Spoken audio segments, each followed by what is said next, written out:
નમસ્કાર વિદ્યાર્થી મિત્રો, તમારું સ્વાગત છે ઓનલાઈન સોલ્યુશન ચેનલમાં। તો 12 આર્ટ્સ કોમર્સ અને સાયન્સનું રિઝલ્ટ આવી ગયું છે। તો હવે 12 પછી તમારે કોઈ પણ કોર્સની અંદર અને ગુજરાતની અંદર જેટલી પણ ગવર્મેન્ટ યુનિવર્સિટી આવેલી છે અને એને સંલગ્ન જેટલી પણ કોલેજ છે એ બધાની અંદર તમારે કોઈ પણ કોર્સની અંદર એડમિશન લેવું હોય તો ફક્ત તમારે આ જે જીકાસની વેબસાઇટ આપેલી છે એની અંદરથી તે ફોર્મ ભરવાનું થશે। તો આજે આપણે આ વિડીયોની અંદર એ જાણકારી મેળવીશું કે તમારે 12 પછી જો કોલેજની અંદર એડમિશન લેવું હોય તો જીકાસની અંદર આખું ઓનલાઈન ફોર્મ ઘરે બેઠા આપણે કઈ રીતે ભરવું એના વિશે ડિટેલમાં આપણે માહિતી મેળવીશું। તો તમે આખો વિડીયો જોવાનું ભૂલતા નહીં, જેથી તમે ફોર્મ ભરો તો તમારે એક પણ મુશ્કેલી ન પડે। અને આ ફોર્મ છે એ તમે મોબાઈલ અથવા કોમ્પ્યુટર કોઈ પણ માંથી ભરી શકશો। હજુ આપણે 12 પછી કોલેજની અંદર એડમિશન લેવા માટે ફોર્મ ભરવું હોય તો સૌપ્રથમ આપણે ગૂગલમાં જીકાસ ટાઈપ કરીને એન્ટર કરી દેવાનું, એટલે પહેલી તે વેબસાઇટ આવી જશે જીકાસની, તો આપણે એની ઉપર ક્લિક કરી દેવાની, એટલે આ રીતનું પેજ ઓપન થઈ જશે। હવે આપણે આની અંદર ફોર્મ ભરવા માટે આપણું આની અંદર એક એકાઉન્ટ હોવું જોઈએ। જો તમારો આની અંદર એકાઉન્ટ ન હોય તો એપ્લાય નાઉનો એક ઓપ્શન આપેલો છે, તમે એની ઉપર ક્લિક કરશો એટલે આ રીતનું પેજ ઓપન થઈ જશે। આ બધી તમારી માહિતી એન્ટર કરીને તમારો એકાઉન્ટ બની જશે। જો તમે આની અંદર માહિતી કઈ રીતે નાખવી ખ્યાલ ન આવે તો આ જે ક્વિક રજીસ્ટ્રેશન નું ફોર્મ છે એ કઈ રીતે ભરવું એના વિશે આપણે અલગથી એક વિડીયો બનાવેલો છે, એની લિંક જોઈએ આ વિડીયો બતાતી હશે, વિડીયો ડિસ્ક્રિપ્શનમાં પણ લિંક મળી રહેશે, એ જોઈને તમે જાતે જ તે તમારું એકાઉન્ટ બનાવી શકશો। જો તમારું એકવાર ક્વિક રજીસ્ટ્રેશન થઈ જાય અથવા તમે ક્વિક રજીસ્ટ્રેશન કરેલું હોય તો તમારો મોબાઈલ નંબર અને ઈમેલ આઈડી ની અંદર એક યુઝર નેમ અને પાસવર્ડ આપવામાં આવેલો હશે, તો એનાથી આપણે લોગિન કરવાનું થશે। તો જો તમારું એકવાર એકાઉન્ટ બની જાય એટલે ફરીથી આપણે આ વેબસાઇટ ઉપર આવી જવાનું। હવે આપણે આપણું લોગિન કરવા માટે આ ઓલરેડી રજીસ્ટ્રેશન ઓપ્શન આપેલો છે, આપણે એની ઉપર ક્લિક કરી દેવાની, અથવા તમે ડાયરેક્ટ આ જે સ્ટુડન્ટ લોગિન આપેલું છે ત્યાંથી પણ તમે કરી શકો છો। હજુ આપણે ઓલરેડી રજીસ્ટર ઉપર ક્લિક કરશું એટલે આ રીતનું પેજ આવી જશે। હવે આપણું જે યુઝર નેમ હોય એ આપણે આ બોક્સની અંદર એન્ટર કરી દેવાનું, પછી જે પાસવર્ડ આપણને આપવામાં આવેલો એ આપણે આ બોક્સની અંદર એન્ટર કરી દેવાનું, પછી આ સિલેક્ટ ફોર્મ ટાઈપની અંદર તમે એની ઉપર ક્લિક કરશો એટલે અલગ અલગ ઓપ્શન જોવા મળશે। હવે આપણે જ્યારે રજીસ્ટ્રેશન કર્યું હોય ત્યારે આપણે અંડર ગ્રેજ્યુએટ રેગ્યુલર સિલેક્ટ કરેલું છે, તો ફરીથી આપણે આ સિલેક્ટ કરી લેશું। પછી આન્સર ની અંદર આ જે પણ સરવાળો થતો એ આપણે એન્ટર કરી દેવાનું અને પછી સાઇન ઉપર ક્લિક કરી દેવાની, એટલે આ રીતનું પેજ ઓપન થઈ જશે। અહીંયા આપણી બધી બેઝિક ડિટેલ લખેલી છે। ફોર્મ ભરવા માટે આપણને અલગ અલગ નીચે સ્ટેપ આપેલા છે, તો એક પછી એક જોતા જઈએ। તો સૌપ્રથમ છે પેમેન્ટ, એટલે કે આપણે જે 300 રૂપિયા પેમેન્ટ છે એ કરવાનું થશે। જો તમે પેમેન્ટ કરશો પછી તે આગળનું ફોર્મ ભરાશે, તો સૌપ્રથમ પેમેન્ટ કરી દેવાનું, તો આ પેમેન્ટનો જે ઓપ્શન આપેલો છે એની ઉપર ક્લિક કરી દેવાની, એટલે જો લખેલું આવી ગયું કે તમારે 300 રૂપિયા ફી ભરવાની થશે।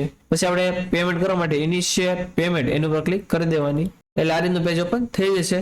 હવે અલગ અલગ ઓપ્શન આપેલા છે, આપણે જેનાથી પણ પેમેન્ટ કરવું હોય સિલેક્ટ કરી લેવાનું, અને પછી મેક પેમેન્ટ ઉપર ક્લિક કરશો એટલે તમારું પેમેન્ટ થઈ જશે। અને પછી આપણે જે પેમેન્ટ કર્યું હોય ને રિસીપ્ટ પણ જનરેટ થશે, એ પણ તમારે ડાઉનલોડ કરીને સાચવી રાખવાની, આગળ ફ્યુચરમાં એની જરૂર પડશે। પેમેન્ટ થઈ જશે એટલે આ જે બોક્સ છે ગ્રીન કલરનું થઈ જશે, અને અહીંયા 10 ની બદલે 20% ફિલ ફોર્મ લખેલું આવી જશે। હવે પેમેન્ટ થઈ જાય પછી આપણે પ્રોફાઇલની ડિટેલ નાખવાની થશે, તો એ ડિટેલ નાખવા માટે પ્રોફાઇલ ઉપર ક્લિક કરી દેવાની, એટલે આ રીતની પેજ ઓપન થઈ જશે। હવે આની અંદર આપણે માહિતી કઈ રીતે નાખવાની એક પછી એક જોતા જઈએ। તો જો આપણો mobile number, email ID, application number અને કોર્સ ટાઈપ એ જે આપણે આગળ સિલેક્ટ કરેલું તે ઓટોમેટિક અહીંયા આવી જશે, એમાં તમને કઈ ચેન્જ કરવા નહીં દે। હવે છે એપ્લિકન્ટ નેમ, તો આ બોક્સની અંદર તમારી 12માની માર્કશીટની અંદર જેવી રીતે તમારું આખું નામ લખેલું હોય એવી રીતે કોપી પેસ્ટ તમારે આ બોક્સની અંદર એન્ટર તમારે કરી દેવાનું। તમે જો આ ઉપર કર્સર રાખશો તો લખેલું પણ આવશે કે name as per last qualifying marksheet, એવી રીતે બધી જગ્યાએ લખેલું હશે। હવે આ જે જગ્યાએ લાલ કલરની ફૂદડી હશે એ બધી માહિતી નાખવી ફરજિયાત છે। પછી છે ડેટ ઓફ બર્થ, તો તમારી જે પણ જન્મ તારીખ હોય તમારે એન્ટર કરી દેવાની, અને જે ડેટ ઓફ બર્થ છે એ તમારે એલસી ની અથવા માર્કશીટ ની અંદર જેવી રીતે લખેલું હોય એવી રીતે તમારે એન્ટર કરી દેવાની। પછી આયા તમારે જે ફાધરનું નામ હોય તમારા બોક્સ ની અંદર એન્ટર કરી દેવાનું, પછી આયા તમારા મધરનું નામ એન્ટર કરી દેવાનું, પછી આયા તમારા પેરેન્ટ્સનો એટલે પપ્પા અથવા મમ્મીનો જે પણ મોબાઈલ નંબર હોય તમારા બોક્સ ની અંદર એન્ટર કરી દેવાનું। પછી આ છે કેટેગરી, હવે તમારે જે પણ કેટેગરી લાગુ પડતી હોય આનાથી તમારે સિલેક્ટ કરી લેવાની। જો તમે જનરલ સિલેક્ટ કરશો તો તમારે કઈ કાસ્ટ સર્ટિફિકેટ કે એની કઈ માહિતી નાખવાની નહીં થાય, અને એસસી એસટી ની ઈડબ્લ્યુ સિલેક્ટ કરશો તો તમે જે પણ કાસ્ટ સર્ટિફિકેટ કઢાવ્યું એની તે માહિતી નાખવાની થશે। અને જો તમે ઓબીસી માં આવતા હો અને તમે ઓબીસી સિલેક્ટ કરશો તો તમારે કાસ્ટ સર્ટિફિકેટ અને નોન ક્રિમિનલ બંનેની માહિતી નાખવાની થશે। જો તમારે કાસ્ટ સર્ટિફિકેટની માહિતી નાખવાની થાય તો આ તમે જે તારીખે કાસ્ટ સર્ટિફિકેટ કઢાવ્યું એની ફક્ત તારીખ તે તમારે નાખવાની થશે। એ તારીખ છે તમારું જે કાસ્ટ સર્ટિફિકેટ હોય એમાં જમણી બાજુ ઉપર લખેલી છે એ તારીખ તમારે એન્ટર કરી દેવાની, અને જો તમે ઓબીસી ની અંદર આવતા હો તો જે નોન ક્રિમિનલ તમે કઢાવ્યું હોય એની તારીખ તમારે આ બોક્સ ની અંદર એન્ટર કરી દેવાની। પછી જેન્ડર, તો તમારે જે પણ જેન્ડર લાગુ પડતું એ સિલેક્ટ કરી લેવાનું। પછી ડિસેબિલિટી, હવે જો તમે કોઈ ફિઝિકલ હેન્ડીકેપ પર્સન હો તો અહીંયા અલગ અલગ ઓપ્શન આપેલા છે, જે તમારે લાગુ પડતું હોય તમારે સિલેક્ટ કરી લેવાનું, અને જો તમે ફિઝિકલ હેન્ડીકેપ પર્સન ન હો તો તમારે નન એમને રહેવા દેવાનું। પછી છે માઇનોરિટી. હવે જો દાખલા તરીકે મુસ્લિમ હો, શીખ હો, પારસી હો વગેરે જે કમ્યુનિટી છે એ માઇનોરિટીમાં આવતા હોય તો જો તમે માઇનોરિટીમાં આવતા હોય તમારે યસ ઉપર ટીક કરી દેવાની. અને જો તમે માઇનોરિટીમાં ન આવતા હોય એટલે કે તમે હિન્દુ હો તો આપણે માઇનોરિટીમાં નથી આવતા તો તમારે નો ઉપર ટીક એમને રહેવા દેવાની. પછી છે નેશનાલિટી, એમાં આપણે ઇન્ડિયન સિલેક્ટ કરશું એમને રહેવા દેવાનું. પછી રિલીજન, તો એની અંદર તમારો જે પણ ધર્મ હોય તમારે સિલેક્ટ કરી લેવાનો. પછી છે આધાર નંબર, તો તમારો જે આધાર કાર્ડ નંબર હોય તમારા બોક્સ ની અંદર એન્ટર કરી દેવાનો. પછી આ છે નેમ એઝ પર આધાર, એટલે કે આધાર કાર્ડ ની અંદર જેવી રીતે તમારું નામ લખેલું હોય એ કોપી પેસ્ટ તમારે આયા એન્ટર કરી દેવાનું. ઘણા એવો ક્વેશ્ચન થાય કે સર માર્કશીટ ની અંદર પહેલા મારી અટક છે પછી નામ છે અને આધાર કાર્ડ ની અંદર પહેલા નામ છે પછી અટક છે, તો એવું કઈ તમારે જોવાનું નથી. જેવી રીતે આધાર કાર્ડ ની અંદર નામ હોય એ તમારે આયા એન્ટર કરવાનું અને જેવી રીતે માર્કશીટ ની અંદર નામ હોય એ ઉપર એપ્લિકેન્ટ નેમ છે એની અંદર એન્ટર કરવાનું. સરનેમ આગળ પાછળ હશે એનો કઈ ઇસ્યુ નહીં આવે. પછી આ છે આપાર આઈડી અથવા એબીસી આઈડી. જો તમે એબીસી આઈડી જનરેટ કરેલો હોય તો તમારા બોક્સ ની અંદર એન્ટર કરી દેવાનું. અને જો એબીસી આઈડી જનરેટ ન કર્યો હોય અને નહીં એન્ટર કરો તો પણ ચાલશે. પરંતુ જો તમારે એબીસી આઈડી જનરેટ કરવું હોય તો આપણે એના વિશે અલગથી વિડીયો બનાવેલો છે એની લિંક જોતા આઈ બટન ઉપર બતાવતી છે અને વિડીયોના ડિસ્ક્રિપ્શનમાં પણ લિંક આપેલી છે. એ જોઈને તમે જાતે જ તમારો એબીસી આઈડી જનરેટ કરી શકશો. હવે એટલું થઈ જાય પછી અહીંયા ફોટો અને સિગ્નેચર આપણે અપલોડ કરવાનું થશે. ફોટો છે એ 5 MB ની નીચે અને જેપીજી અથવા જેપીઈજી ફોર્મેટમાં હોવો જોઈએ. એવી રીતે સાઇન છે 2 MB થી નીચે અને જેપીજી અથવા જેપીઈજી ફોર્મેટમાં હોવી જોઈએ. એટલે આવી રીતે તમારે ફોટો અને સાઇન સેટ કરી લેવાના. હવે ફોટો અપલોડ કરવા માટે ચોઇસ ફાઇલનો જે ઓપ્શન આપેલો છે એની ઉપર ક્લિક કરીને જ્યાં તમારો ફોટો પડ્યો હોય એ સિલેક્ટ કરી લેવાનો અને પછી અપલોડ ઉપર ક્લિક કરી દેવાનો એટલે તમારો ફોટો અપલોડ થઈ જશે. એવી રીતે સિગ્નેચર અપલોડ કરવા માટે ચોઇસ ફાઇલનો જે ઓપ્શન આપેલો છે એની ઉપર ક્લિક કરીને જ્યાં પડ્યો સિલેક્ટ કરી લેવાનો અને પછી અપલોડ ઉપર ક્લિક કરી દેવાની એટલે તમારી સિગ્નેચરમાં અપલોડ થઈ જશે. હવે એટલું થઈ જાય પછી આપણે થોડા નીચે આવી. હવે આ છે એડ્રેસ ડિટેલ, તો એની અંદર આપણું એડ્રેસ નાખવાનું થશે. હવે બે ઓપ્શન આપેલા છે કે પ્રેઝન્ટ એડ્રેસ અને પરમેનન્ટ એડ્રેસ, એટલે કે હાલનું સરનામું અને કાયમી સરનામું. જો બંને સેમ જ હોય તો ખાલી એક જગ્યાએ તમે લખશો એટલે બીજું ઓટોમેટિક લખાઈ જશે. તો આપણું જે હાલનું સરનામું હોય એ આપણે અહીંયા લખવાનું થશે. તો એડ્રેસ ની અંદર તમારું જે પણ સરનામું હોય આખું તમારા બોક્સ ની અંદર એન્ટર કરી દેવાનું.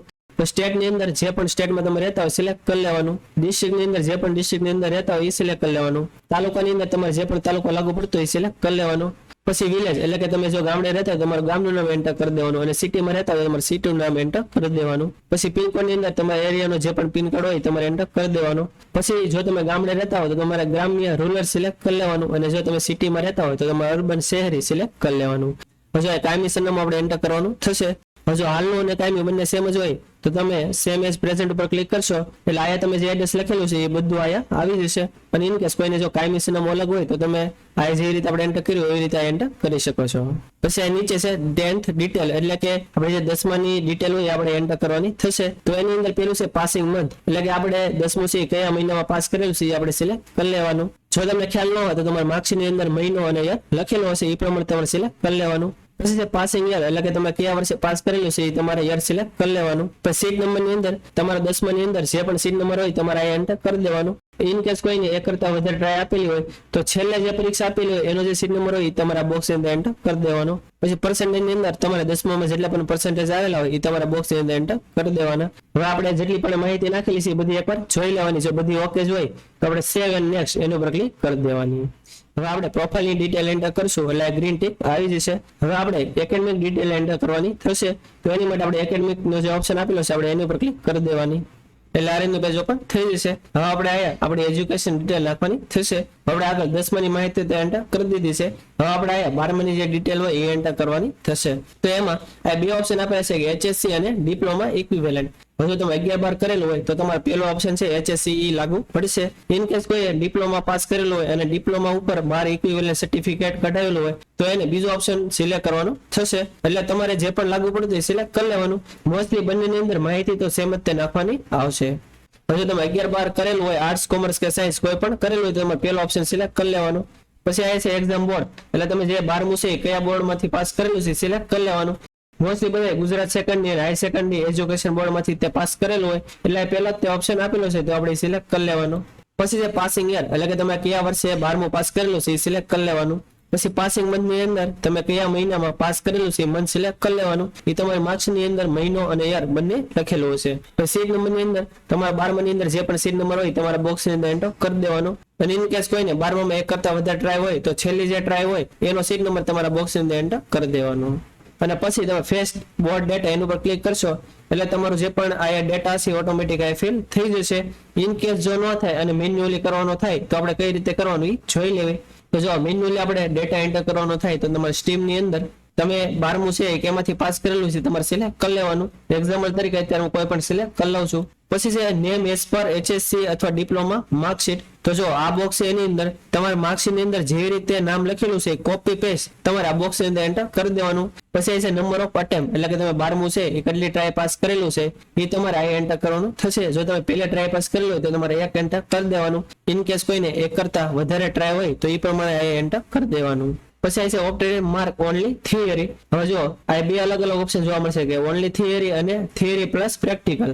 હવે જો આર્ટ્સ કોમર્સ વાળા છે એને કઈ પ્રેક્ટિકલ નથી આવતા તો અહીંયા ઓનલી થિયરી અને થિયરી પ્રેક્ટિકલ બંને જગ્યાએ એને સેમ જ તે માહિતી નાખવાની થશે. અને જે પણ વિદ્યાર્થી સાયન્સમાં હશે એને બંને જગ્યાએ અલગ અલગ નાખવાનું થશે. કઈ રીતે નાખવાનું એ જોઈ લેવી. તો અહીંયા ઓપ્ટેડ માર્ક ની અંદર તમારે 12મા ની અંદર જેટલા પણ માર્ક આવેલા હોય એ તમારે આ બોક્સ ની અંદર એન્ટર કરી દેવાના. પછી ટોટલ માર્ક ની અંદર કેટલા ટોટલ માર્ક હતા એ તમારે એન્ટર કરી દેવાનું. દાખલા તરીકે 7 સબ્જેક્ટ હોય અને 700 માર્ક હોય તો તમારે ટોટલ માર્કમાં 700 એન્ટર કરવાના. અને તમારે 700 માંથી 500 આવેલા હોય તો ઓપ્ટેડ માર્કમાં તમારે 500 એન્ટર કરી દેવાના. પછી આયા ઓપ્ટેડ માર્ક થિયરી અને પ્રેક્ટિકલ. તો જો આર્ટ્સ વાળાને આયા ફરીથી ઉપર લખ્યું એવી રીતે એન્ટર કરી દેવાનું. પરંતુ તમે સાયન્સમાં હો તો આયા તમારે થિયરી પ્લસ પ્રેક્ટિકલ ના જેટલા માર્ક થતા હોય એ ઓપ્ટેડ માર્કમાં એન્ટર કરી દેવાના. અને એના ટોટલ માર્ક જેટલા થતા હોય તમારે એન્ટર કરી દેવાના. દાખલા તરીકે તમારે 5 સબ્જેક્ટ હોય અને 3 પ્રેક્ટિકલ હોય અને 650 માર્ક થતા હોય ટોટલ તો તમારે એ એન્ટર કરવાના. અને 650 માંથી તમારે દાખલા તરીકે 500 આવ્યા હોય તો 500 આ એન્ટર કરી દેવાના. પછી આ છે HSC સ્કૂલ નેમ એટલે કે તમે જે 12મું છે કઈ સ્કૂલમાંથી પાસ કર્યું છે એ સ્કૂલનું નામ તમારે એન્ટર કરી દેવાનું. ઇન કેસ કોઈ ડિપ્લોમા પાસ કરેલું હોય તો એની જે ડિપ્લોમા કોલેજ હોય એનું નામ એન્ટર કરી દેવાનું. પછી પાસિંગ સ્ટેટમાં તમે કયા સ્ટેટમાંથી પાસ કરેલું છે સ્ટેટ સિલેક્ટ કરી લેવાનું. પછી પાસિંગ ડિસ્ટ્રિક્ટ ની અંદર તમે કયા ડિસ્ટ્રિક્ટમાંથી પાસ કરેલું છે એ સિલેક્ટ કરી લેવાનું. પછી મીડિયમ ઓફ ઇન્સ્ટ્રક્શન એટલે કે તમે કયા મીડિયમમાંથી 12મું અથવા ડિપ્લોમા પાસ કરેલું છે સિલેક્ટ કરી લેવાનું. ગુજરાતી ઇંગ્લિશ જે પણ તમારે લાગુ પડતું એ સિલેક્ટ કરી લેવાનું. પછી આ છે HSC સબ્જેક્ટ ડિટેલ એટલે કે 12મા ની અંદર આપણે જેટલા પણ સબ્જેક્ટ હોય બધાના માર્ક આપણે આયા એન્ટર કરવાના થશે. તો એક પછી એક જોતા જ આવી.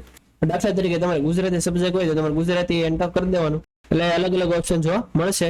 જો ગુજરાતી છે એ તમારો ફર્સ્ટ લેંગ્વેજ હતી, સેકન્ડ લેંગ્વેજ કે ખાલી ગુજરાતી હતી એ પ્રમાણે તમે સિલેક્ટ કરી લેવાની. પછી તમારે ઓપ્ટેડ માર્ક ની અંદર ગુજરાતીમાં કેટલા માર્ક આવેલા છે એ એન્ટર કરી દેવાના. અને આ ટોટલ માર્ક ની અંદર ગુજરાતીનું પેપર કેટલા માર્કનું હતું એ એન્ટર કરી દેવાનું. દાખલા તરીકે 100 માર્કનું પેપર હોય તો આપણે ટોટલ માર્કમાં 100 એન્ટર કરી દેવાના. પછી ઓપ્ટેડ માર્ક ની અંદર 100 માં તમારે 80 આવ્યા તો તમારે 80 એન્ટર કરી દેવાના. હવે એટલું થઈ જાય પછી તમારે એડ ઉપર ક્લિક કરી દેવાની એટલે જે ગુજરાતી સબ્જેક્ટના માર્ક છે એ નીચે એન્ટર થઈ જશે. હવે એવી રીતે તમારે બીજો જે સબ્જેક્ટ હોય એની માહિતી તમારે એન્ટર કરી દેવાની. દાખલા તરીકે બીજો સબ્જેક્ટ ઇંગ્લિશ હોય તો અલગ અલગ ઓપ્શન આપેલા છે. એમાં દાખલા તરીકે તમારે ઇંગ્લિશ સેકન્ડ લેંગ્વેજ હોય તો એ તમારે સિલેક્ટ કરી લેવાની. પછી એના કેટલા માર્ક આવ્યા છે, ટોટલ કેટલા માર્ક હતા એ એન્ટર કરી એડ ઉપર ક્લિક કરી દેવાની. એવી રીતે તમારે જેટલા પણ 12મા ની અંદર સબ્જેક્ટ હોય એ બધાની માહિતી તમારે આવી રીતે એન્ટર કરી દેવાની.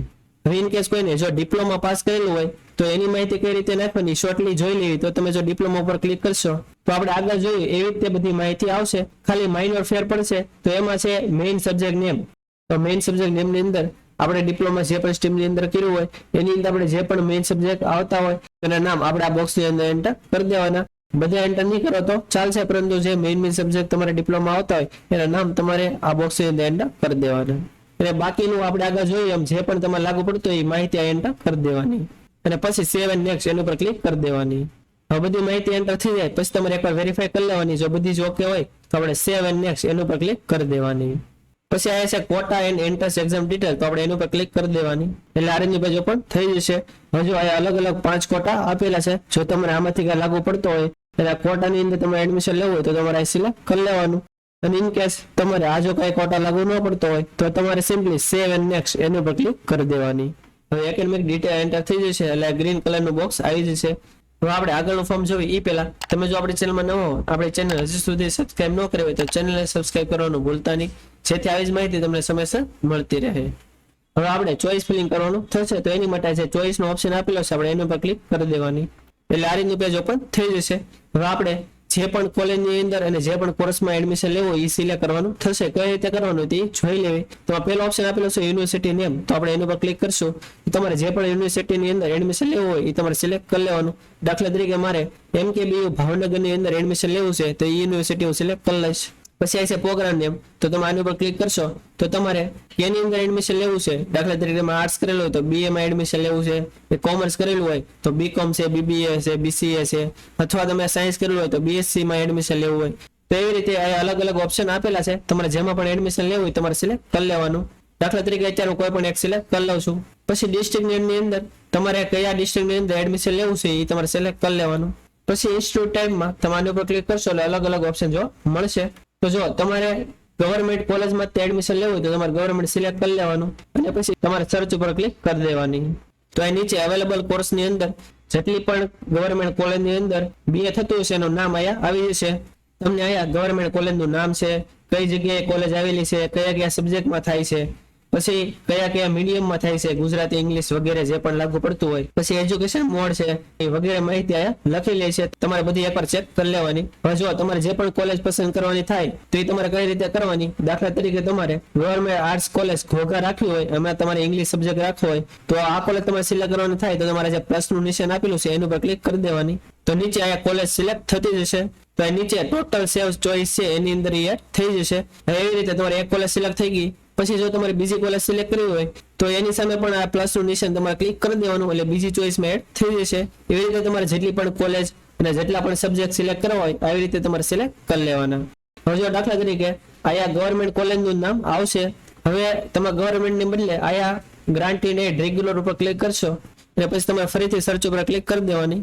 તો અહીંયા જેટલી પણ ગ્રાન્ટેડ એડ કોલેજ હશે એ બધાની માહિતી આવી જશે. આ ગ્રાન્ટેડ એડ છે એ પણ અર્ધ સરકારી રીતે કોલેજ હોય છે, એની અંદર કઈ વધારે ફી નથી હોતી. તો તમે આ પણ કોલેજ બધી પસંદ કરી શકો છો. પછી જો તમારે ખાલી પ્રાઇવેટમાં તે કરવું હોય તો અહીંયા ગ્રાન્ટેડ એડ હાયર પેમેન્ટ પણ ઓપ્શન આપેલો છે. આ ઉપરાંત સેલ્ફ ફાઇનાન્સનો પણ અલગથી ઓપ્શન આપેલો છે, તો એ પણ સિલેક્ટ કરીને તમે કોલેજ પસંદ કરી શકો છો. આ ઉપરાંત કોઈ એક્સટર્નલમાં તે કોલેજ કરવાની થતી હોય તો અલગથી એક એક્સટર્નલ ઓપ્શન આપેલો છે, તો તમારે એક્સટર્નલ ઉપર ક્લિક કરશો તો જેટલી પણ એક્સટર્નલ ની અંદર કોલેજ થતી હશે એની માહિતી આવી જશે. જો તમારે જેટલી પણ કોલેજ સિલેક્ટ કરવી હોય એ તમારે અહીંયા આપણે આગળ જોઈએ પ્લસ ઉપર ક્લિક કરીને બધી એડ કરી લેવાની. જો તમે જેટલી પણ કોલેજ પસંદ કરી છે એ ટોટલ સેવ ની અંદર બધી માહિતી આવી જશે. જો અહીંયા તમને પ્રિફરન્સ પણ આપેલો છે 1 2 3 4. જો દાખલા તરીકે તમારે કોલેજ છે એ ઉપર નીચે કરવી હોય તો અહીંયા અપ ઉપર ક્લિક કરશો એટલે એ કોલેજ પ્રિફરન્સમાં ઉપર વહી આવશે, અને નીચે કરવી હોય તો ડાઉન ઉપર ક્લિક કરશો એટલે નીચે વહી આવશે. અને જો તમારે ચોઈસ કરી છે એ ડિલીટ કરવી હોય તો ડિલીટ નો પણ ઓપ્શન આપેલો છે. હવે તમે જે પણ કોલેજ અને કોર્સ સિલેક્ટ કરો એ તમારે પ્રિફરન્સ પ્રમાણે સેટ કરવાનો, એટલે કે તમારે જે પણ કોલેજમાં પ્રથમ એડમિશન લેવા માંગતા હો એ તમારે પહેલી ચોઈસ ની અંદર રાખવાનું. ઇન કેસ તમને એમાં ન મળે તો બીજી તમારે કઈ કોલેજમાં અને કોર્સમાં એડમિશન લેવું છે એ તમારે બીજી ચોઈસ રાખવાની. ઇન કેસ બીજામાં ન મળે તો ત્રીજી ન મળે ચોથી, એ રીતે તમારે ઉતરતા ક્રમમાં સિલેક્ટ કરવાનું થશે. જો તમે આયા સિલેક્ટ કરવામાં ભૂલ કરી દેશો તો તમારે જેમાં એડમિશન લેવું એમાં ન મળે ને બીજી જગ્યાએ પણ મળી જાય. એટલે કોલેજ સિલેક્ટ કરવામાં ખાસ તમે ધ્યાન રાખજો. જો આ તમારે જેટલી પણ કોલેજ સિલેક્ટ કરવી હોય તમે કરી લીધી હોય, બધું ઓકે જ હોય તો આપણે સેવ એન્ડ નેક્સ્ટ એનું પર ક્લિક કરી દેવાની. હવે આપણે ચોઇસ ફિલિંગ થઈ જાય એટલે આ એક ગ્રીન બોક્સ આવી જશે. હવે આપણે ફાઇનલ સબમિટ આપવાનું થશે તો એ સબમિટ નો જે ઓપ્શન આપેલો છે આપણે એનું પર ક્લિક કરી દેવાની એટલે આ રીતનું પેજ ઓપન થઈ જશે. હવે આયા આપણે આગળ જે પણ ફોર્મ ભરેલું છે એ બધી માહિતી આયા આવી જશે. તો એકવાર તમારે શાંતિથી બધી જોઈ લેવાની કે કઈ ભૂલ નથી ને, કેમ કે એકવાર ફાઇનલ સબમિટ થઈ જશે પછી તમે કાંઈ પણ ચેન્જ નહીં કરી શકો. એટલે તમારે એકવાર બધી માહિતી શાંતિથી જોઈ લેવાની. જો બધું જ ઓકે હોય તો આપણે નીચે વહી આવવાનું. પછી અહીંયા ફોર્મ ફિલિંગમાં 2 ઓપ્શન આપેલા છે. જો ફોર્મ તમે જાતે જ ભરેલું હોય તો તમારે સ્ટુડન્ટ ઉપર સિલેક્ટ કરી લેવાનું, અને નજીકના કોઈ હેલ્પ સેન્ટર ઉપર ભરેવું હોય તો બીજો ઓપ્શન સિલેક્ટ કરી લેવાનું. પછી નીચે બધી ઇન્સ્ટ્રક્શન આપેલી છે એકવાર આપણે બધી વાંચી લેવાની, અને પછી આ જે બોક્સ આપેલું છે એનું પર ક્લિક કરી દેવાની. અને પછી આપણું ફોર્મ સબમિટ કરવા માટે અહીંયા ફાઇનલ સબમિશન નો જે ઓપ્શન આપેલો છે આપણે એનું પર ક્લિક કરી દેવાની. એટલે આ એક ડાયલોગ બોક્સ આવશે એમાં આપણે ઓકે ઉપર ક્લિક કરી દેવાની એટલે આપણું જે ફોર્મ છે એ ફાઇનલ સબમિટ થઈ જશે. ફાઇનલ સબમિટ થઈ જશે એટલે આ બોક્સ પણ ગ્રીન કલરનું થઈ જશે. હવે આપણું ફોર્મ ફાઇનલ સબમિટ થઈ જાય પછી એની એક પ્રિન્ટ આપણે કઢાઈ લેવાની, અને નજીકનું જે પણ હેલ્પ સેન્ટર હોય ત્યાં જઈને આપણું ફોર્મ 20/5 એટલે કે 20 મે સુધીમાં વેરીફાઈ કરાવવાનું થશે. ઇન કેસ જો તારીખમાં કઈ ફેરફાર થશે તો આપણે ટેલિગ્રામ ને વોટ્સએપ ચેનલમાં હું જાણકારી આપી દઈશ. પરંતુ હાલમાં 20/5 સુધીમાં તમારે આ જે ફોર્મ છે એ વેરીફાઈ કરવાનું થશે. એ વેરીફાઈ ક્યાં કરાવવાનું તો જો જીકાસ ની વેબસાઇટ છે એની અંદર લિસ્ટ ઓફ સેન્ટર આપેલા છે, તમે એના પર ક્લિક કરશો એટલે આ બધા તમારે ડિસ્ટ્રિક્ટ વાઇઝ હેલ્પ સેન્ટર આપેલા છે. તમે અહીંયા ડિસ્ટ્રિક્ટ ની અંદર તમારે જે પણ ડિસ્ટ્રિક્ટ નું નામ લખશો તો તમારા ડિસ્ટ્રિક્ટ ની અંદર જેટલા પણ સેન્ટર આવેલા છે એના નામ આવી જશે. તો તમારું જે પણ નજીકનું સેન્ટર હોય ત્યાં જઈને તમારું જે ફોર્મ છે એ વેરીફાઈ કરાવી લેવાનું. હવે તમારું ફોર્મ વેરીફાઈ થઈ જશે એટલે આ જે બોક્સ છે એ પણ ગ્રીન કલરનું થઈ જશે અને આખું ફોર્મ આપણું અહીંયા કમ્પ્લીટ થઈ જશે. હવે આખું ફોર્મ કમ્પ્લીટ થઈ જશે પછી જ્યારે પણ પહેલા રાઉન્ડનું રિઝલ્ટ આવશે તો તમે અહીં નીચે ચેક કરી શકશો કે તમને કેમાં એડમિશન મળ્યું છે વગેરે માહિતી અહીંયા આવી જશે. તો આપણે જ્યારે પણ આનું રિઝલ્ટ આવશે ત્યારે એનો પણ અલગથી વિડીયો બનાવી દઈશું. તો આ હતી સંપૂર્ણ માહિતી કે જીકાસની અંદર 12મા ધોરણ પછી તમારે ગ્રેજ્યુએશન માટે કોલેજની અંદર ફોર્મ ભરવું હોય તો કઈ રીતે આપણે ઘરે બેઠા ફોર્મ ભરી શકવી. હજી જો તમને કઈ ખ્યાલ ન હોય તો તમે કોમેન્ટ બોક્સમાં જણાવી શકો છો, આપણે 100% એનો આન્સર આપીશું. અને આ વિડીયો જો તમને સારો લાગ્યો તો વિડીયોને લાઈક કરી દેજો અને મેક્સિમમ લોકો સુધી શેર કરજો જેથી બધા લોકોને આની વિશે માહિતી મળી રહે. અને જો તમે આપણી ચેનલમાં ન હો આપણી ચેનલ હજી સુધી સબસ્ક્રાઇબ ન કરી હોય તો ચેનલને સબસ્ક્રાઇબ કરવાનું ભૂલતા નહીં જેથી આવી જ માહિતી તમને સમયસર મળી રહે. અને આપણે ટેલિગ્રામ અને વોટ્સએપમાં પણ ચેનલ છે એની અંદર જો તમે જોડેલા ન હો તો નીચે ડિસ્ક્રિપ્શનમાં લિંક આપેલી છે એના પર ક્લિક કરીને તમે એમાં જોડાઈ શકો છો જેથી આવી જ માહિતી તમને સમયસર મળી રહે. તો આજ માટે બસ એટલું જ. મળશું આપણે નેક્સ્ટ વિડીયોમાં. ત્યાં સુધી બધાને જય હિન્દ.